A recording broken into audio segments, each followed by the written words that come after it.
ચમારડી ગામે આરોગ્ય સબ સેન્ટરોની નબળી કામગીરી અંગે આરોગ્ય મંત્રીશ્રીએ એન્જિનિયરને ફટકારી નોટિસ.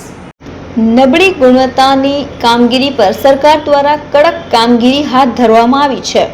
બગસરાના ચમારડી ગામે આરોગ્ય સબ સેન્ટરની નબળી ગુણવત્તાની કામગીરી પર ડિમોલેશન કરવામાં આવ્યું હતું. આ મામલે આરોગ્ય મંત્રી પ્રફુલ પાનસુરિયાએ એન્જિનિયરને નોટિસ ફટકારી છે. બેદરકારી, ભ્રષ્ટાચાર સાથેની થતી કામગીરી સામે આરોગ્ય મંત્રી લાલ ઘૂમ થયા હતા. નવા બનતા આરોગ્ય સબ સેન્ટર પર ડિમોલેશન કરીને આરોગ્ય મંત્રી દ્વારા કડક કાર્યવાહી કરવામાં આવી હતી અને આરોગ્ય મંત્રીશ્રીએ જણાવ્યું હતું કે સરકાર દ્વારા થતા વિકાસના કામોમાં ગેરરીતિ થશે તો કડક પગલાં ભરવામાં આવશે. ભારતીય જનતા પાર્ટીની સરકારમાં આદરણીય ભૂપેન્દ્રભાઈ પટેલ સાહેબના માર્ગદર્શન સાથે કોઈ પણ બાબતની અંદર ગેરનીતિ ચલાવી લેવાનું ક્યાંય પણ નહીં ચાલે.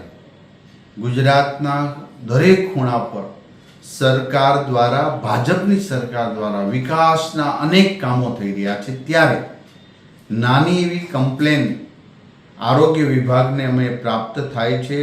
એક સબ સેન્ટર હેલ્થ વિભાગની નાની એવું દવાખાનું બની રહ્યું છે. ત્યારે એ દવાખાનાની અંદર કાલે મને એક મેસેજ મળે છે, મને વિડીયો મોકલાવે છે કે આ કામ એ ગામની અંદર, ચમાડી ગામની અંદર કામ વીક થઈ રહ્યું છે.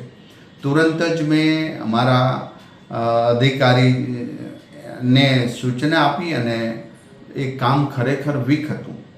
તપાસ કરતાં ત્યાંના એન્જિનિયરની જવાબદારી હોય છે, એમને શોકોદની નોટિસ પર ટકારવામાં આવી છે. જેટલું કામ વીક થઈ રહ્યું છે એનું અત્યારે ડિમોલેશન કામગીરી શરૂ રહે.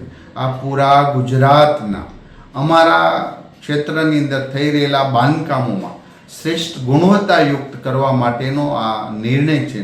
હજી પણ અમે જ્યાં પણ નબળું બાંધકામ થતું છે આ જ રીતે ડિમોલેશન કરીને અમે ધ્વસ્ત કરી દઈશું.